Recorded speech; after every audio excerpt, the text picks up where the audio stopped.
about 43% of first marriages either end in separation or divorce in an average of about 15 years. Someone may ask, if the divorce rate is increasing and marriage and love wears off shortly after marriage, then why would I worry myself to get into marriage in the first place?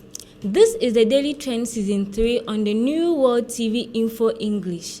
Today, we are coming to discuss about how to prepare yourself before marriage and some helpful tips.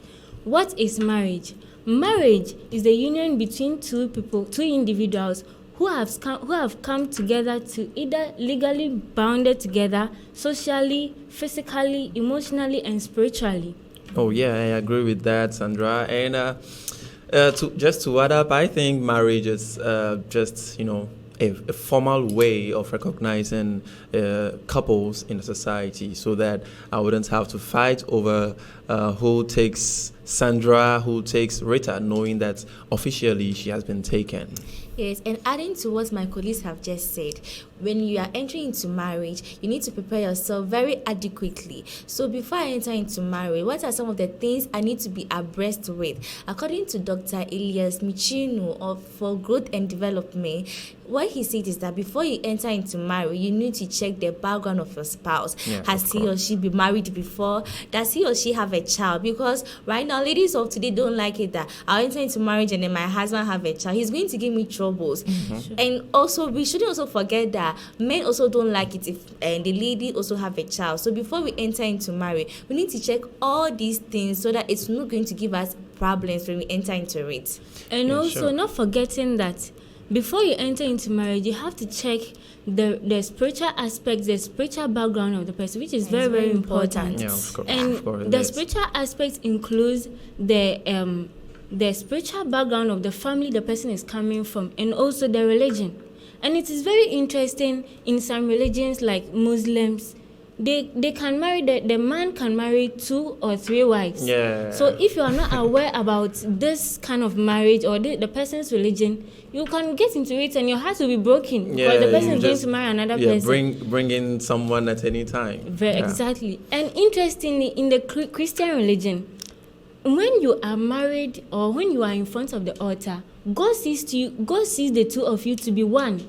The Bible says the two shall become one. And because of this reason, what God has joined together, let no man put asunder. So you have to know that the man there means not your ex can put you asunder, not a lawyer can put you asunder, and no one else can put you asunder. So even if you get divorced in the court, you can never get divorced in front of God. Of course. Because in front of God, you are one. So the religious aspect is very, very important. Yeah. And also attesting to the fact that in some marriages, in some families, there are some people who have generational curses following them. So you have to be very careful of what the person has in his family before you go through.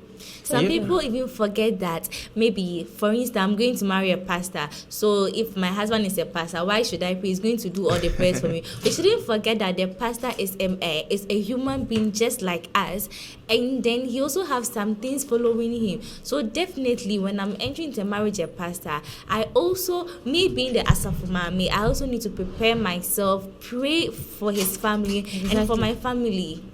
Yeah, sure. And I think that's the scariest part, Sandra. You brought up a very important point, because once you enter marriage, I think in the society of nowadays, especially considering the religious sector, only death is allowed to part your ways, Yes. Yeah, except for in the Western world today, where we have a very large rate of divorce. I was reading an article the other time, and I was told that about 70% of marriages that have got broken just after about 5 months in the Western world. And yeah, it's very important. And this is one of the causes. I concur with you. Because someone would just see, okay, Rita, she's very good looking, what French will say, se fier à l'apparence. So she will the person will just engage, and just because probably Rita feels good, their parents, and then she's so much engaged, not even being a pastor. She brought up a very good point. So the person doesn't necessarily have to be a pastor or a minister, maybe just a simple church member, but very engaged. And people get so fascinated by that they forget the essential point. They forget that before you engage into this lifetime journey with someone, you need to check on the spiritual background. And to add up to that, another factor I believe is very important is that of the health aspect. Exactly. Very important. I think it's very important. Very. I think it would also move from the spiritual aspect. Okay, we can take it from there. You might just pick a pastor without knowing his health status. You don't know whether he potentially has HIV/AIDS. I mean, don't tell me because he's a man of God, he doesn't have chances of having sicknesses, because even in the Bible, spiritual healing. yeah. Because even in the Bible, Paul, we know of Paul, who healed people. Even his shadow healed people. But what happened? There was still something which God refused to take away. You understand? And so if you are to take such a man, you have to know. So I know this, my man, though he has the healing power, though he is in communication with God, there's something I have to deal with him. Because if you don't do that, and then at the end of the day, you've engaged and you find out, and you were not actually meant to bear that with him, you might get pissed off. Exactly. I mean, and today we have people who go for tests, they get chanced with having their medical tests, and after seeing that they are not compatible with their partner, they still endeavor to engage. And also with the health aspect, we can say from the point of fertility, because if you marry a woman who is not able to give birth to you, the family worry, even in an African setting. So as if you are going to get married to someone, you have to check the health aspect of the person, which is very important. Yeah, of course. Because women, they are very complicated creatures of God. So if you take our cycle, for instance, and then the blood doesn't flow like that, and there is something like fibroid, it's always going to bring money and risks. You are going to risk a lot of things in the marriage. Yeah. It includes losses. You have to maybe use a lot of money on the person because of one sickness.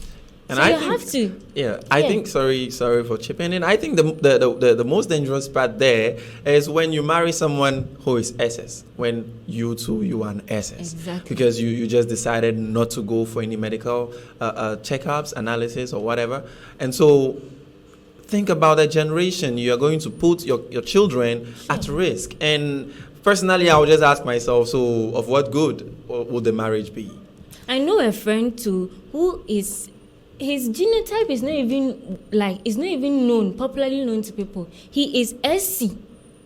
Seriously? Yes. Really? That's new to me. He is dating a friend of mine.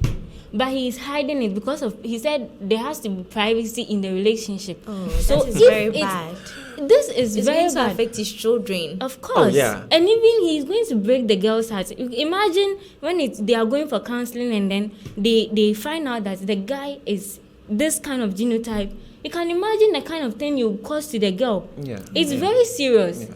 It's going to cause broken She heart. has the right to know, so that if she still wants to make up her mind, And even to in be their in, family, then she'll be in. they don't even live up to 30 years. And then they die. Look at that. So you just want to engage and leave her a widow just after Of course. 30 So years. that is why the health background of the person is very, very important. Yeah, that's It's very true. That's important. very true. And also, we are still talking about health. We also need to look at the psychological part, the psychological health. And I'm going to base mainly on the temperament, which is very important. Today, we have families where each day, okay, let me not exaggerate, at least in a week, you would have them fight 3 times or 4 times. I mean, just because there is something they didn't check in on, the temperament. So if you're a melancholic, for example, or let me just take, if you're a choleric, these are people who are generally characterized by extreme anger, and then you also pick a partner who is also extremely melancholic. I mean, it's going to be fire. The house is just going to be a boxing, please. Of course. So we get to see some of those. So You need to check on all of these. Yes. What? I mean. Yes, the temperament is one of the factors that can cause even, like, some people will just fight over Pepsodent. Of course. Pepsodent. Over unreasonable things. Even Pepsodent, money. If the lady is working and the husband is also working, why little things if my husband have to buy, why should I also buy? It's going to bring a whole lot of issues. So far as I'm working as a lady, little things, I'm not supposed to depend on my husband to buy it for me. He or she, I have to also buy it for myself. Yeah, of course. And then what about money? The financial part of everything. It is the point, it's the center of it all. Yeah. And I think without money, a marriage can't work. Exactly. What do you think?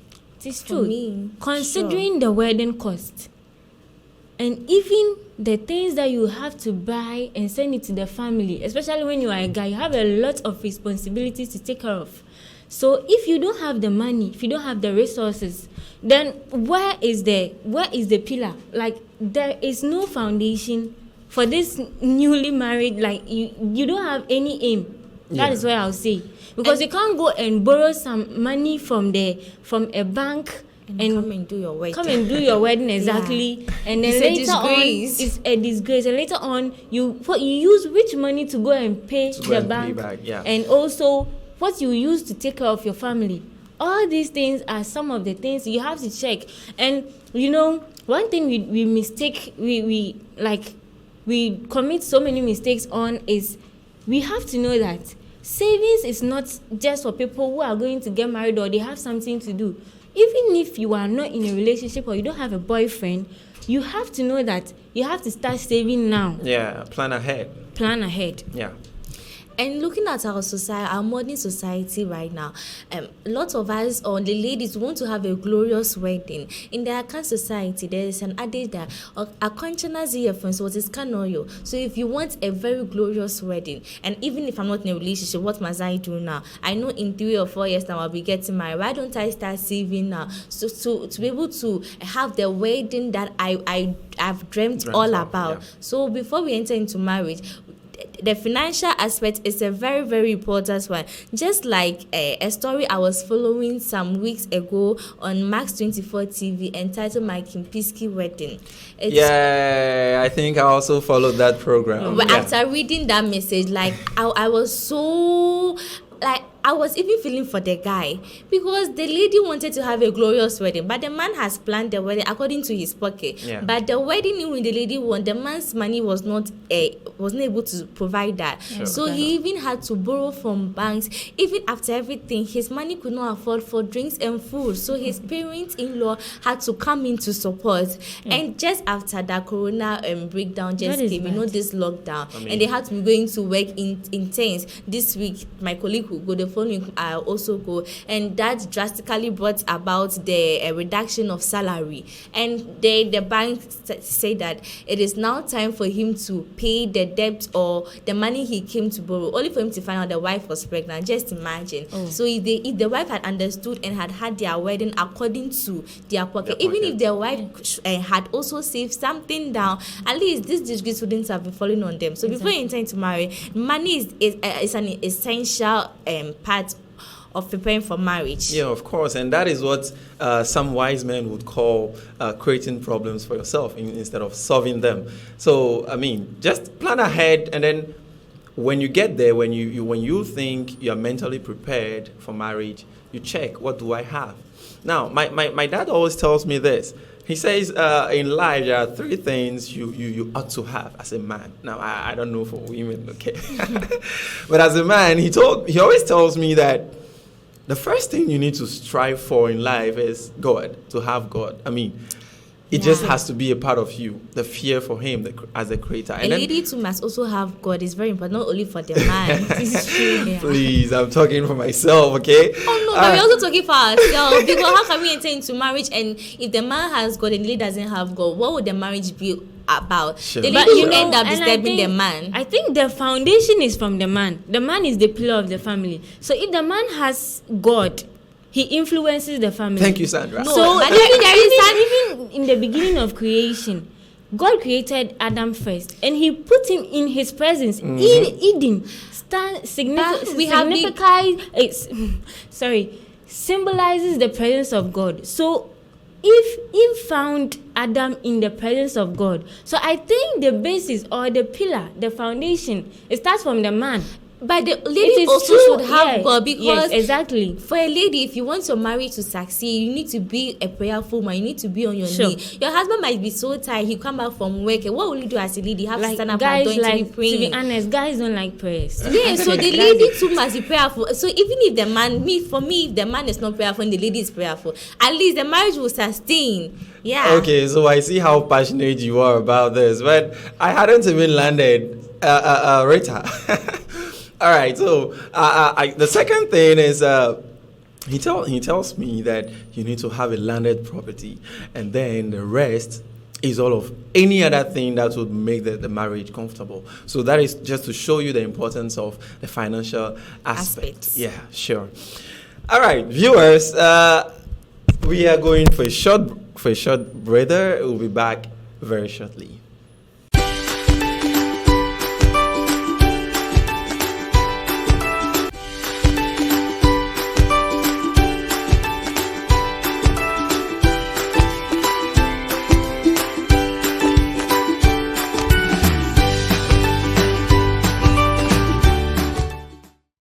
Welcome back, viewers. If you are just joining us, just know we've been talking about a very interesting topic. It's been on marriage. And then so far we've covered some parts of it, the meaning, what it actually is, and also we've spoken about a few things you need to really consider, a few key points you need to consider. Now we are pursuing with the topic. And we've been talking about marriage, Sandra and Rita, but I mean, why at all? Why on earth is marriage important? Why should I, from my 20s, start making provisions, start, getting ready, as they would say, for marriage? Why at all? As for me, marriage is important because it reduces the rate of singleness in a society. Marriage is between a man and a woman. And of course, the society is also involved. It's between two families. I'm from the Akan society. And then the ladies are getting married. Of course, the chief, they'll be so happy that we are getting married. The ladies, at least, we can see that the rate at which we are being single has been reduced.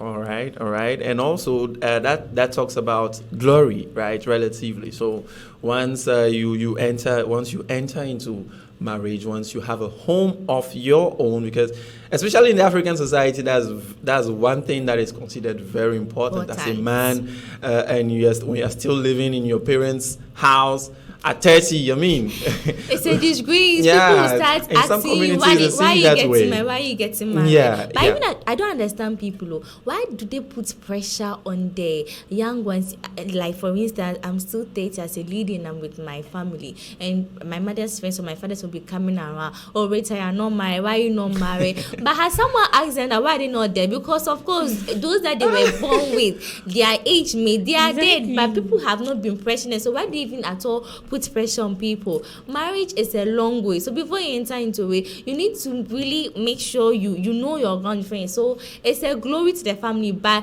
not for the society to come and be criticizing people that you are still with your family and it's a disgrace, so go and look for your own spouse. Yeah, and also I think one of the importance of marriage is it brings about procreation. Because it's a family bringing out children, or if there is fruit in the family, if there is fruit between two couples, you create a family, and inside the family we have a society, a community, which becomes the country. So if there is no procreation, or if there is no fruit in the family, so I think that is the importance. And that is actually why they would tell us that the family is the first social unit we have in society. And of course, I actually don't really agree to Sandra's point that marriage is for procreation, because there are some people who will say, I know of a colleague that said that, after marriage is not important, so what matters is that I just have to give her to my children, be taking care of them, because the man will be giving. I can't afford to go to their house every day, be washing, cooking. But at least I have my child, or I have my children there, so I can give her. So if this maybe with Daniel, I'll go to Daniel, I'll give her to 2 children with him. I'll go to someone else, give her, then be taking care of my children. So I don't really think it's because of procreation we get married, because people procreate before even getting married. It is true, but one thing you have to know is that you don't have to take yourself out of the context of God's will or God's purpose on earth. Yeah. Why did God created Adam and Eve and not Eve or Adam? No, a man of God one day said, I'm quoting Apostle Johnson Suleiman from Nigeria. He said, God didn't create Adam and Steve. He said he created Adam and Eve. Okay, just to say that, procreation is one thing that God really considered before making one male and the other female. And it's fill the egg. Yeah, exactly. And I mean, so it's just to say that procreation is an accomplishment of prophecy. Yeah. And so if now look at what the Bible says. For this reason shall a man, leave and a woman leave father's house. Yeah, and they will join to become one. And what does that mean? Okay, we in the modern world, we've over the years we've kind of interpreted it and made it and called it what we call marriage. So I think, as I said in the beginning, it's just a formal way. Yeah, people do it, Rita. Yeah. But is that actually what the society accepts? No. Fine, because if I should come and tell you, Rita, I want to get married to you, but I already have 2 kids.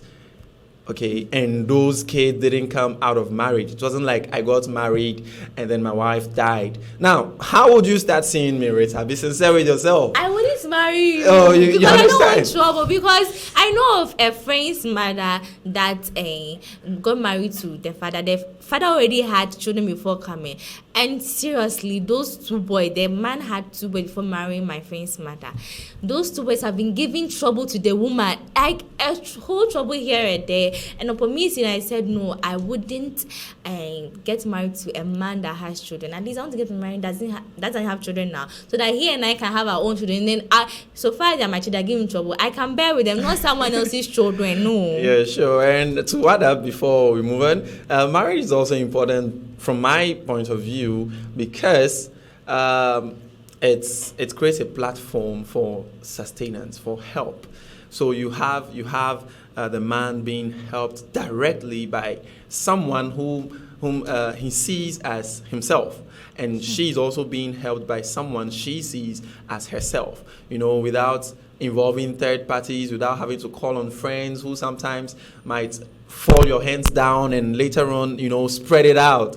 I mean, it's a kind of secured platform where you help each other, sure. And that's for life. You get a teammate. Yeah, you get a teammate. Yeah, someone who walks and works things out with you. Not only teammates, a playing mate. Yeah, because sometimes you feel like playing, and then maybe my siblings are old enough. I have another brother that's 30 years. I can't just go and play with him. But at least if I have my husband, I will just be playing with him to feel like loved. Yeah. And also not forgetting on premarital preparations. Oh yeah. What is it at all? It includes the counseling or the processes, the sessions you go through, the kind of discussions you have with your partner. Let's say in the marriage we'll have like 3 or 4 children, 2 boys or 2 girls, like that one God gives. So you have to plan on what actually do you want to stay in this country? Are you going to travel? Are you going to set a project?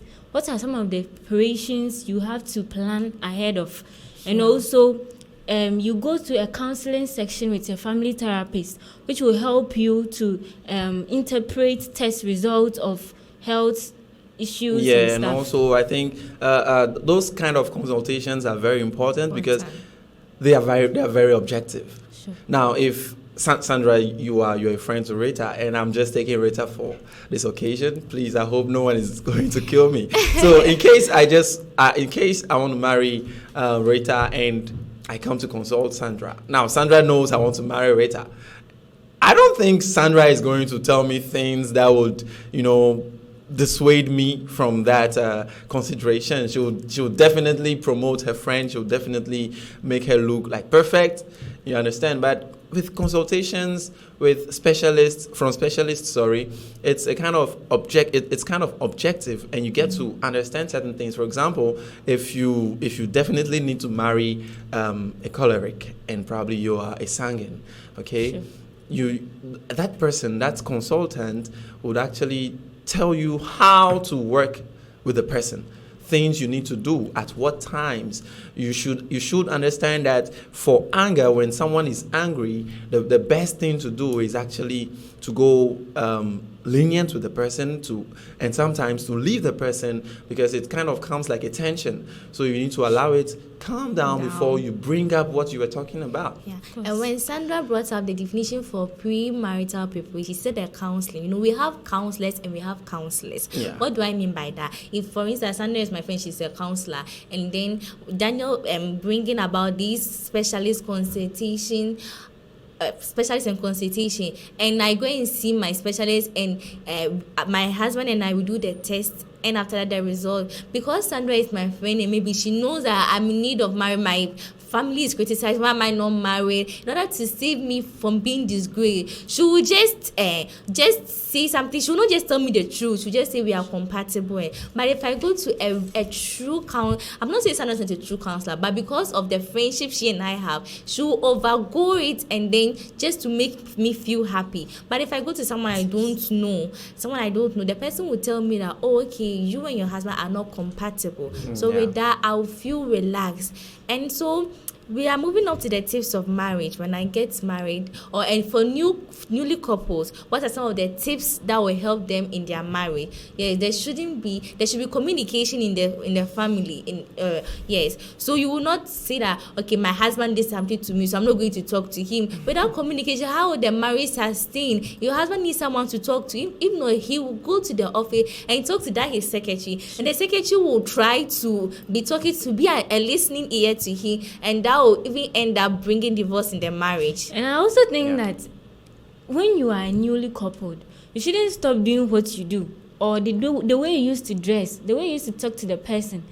Yes, you now have the person now, but it doesn't prevent you from doing or dressing the way the person used to like. Okay. Before the person had you. Yeah, sure. What were you doing to the person for the attraction to come? You understand? Yeah, of course. Some people when before they get married, you see them taking good care of their looks, but after marriage they feel now I've arrived. Especially the ladies. Yeah, especially the ladies. I will leave my hair basa. You give me money. Yeah. Now, from my humble opinion, newly married couples, I'll just have to tell you two things. The first thing, just know that marriage is a movement.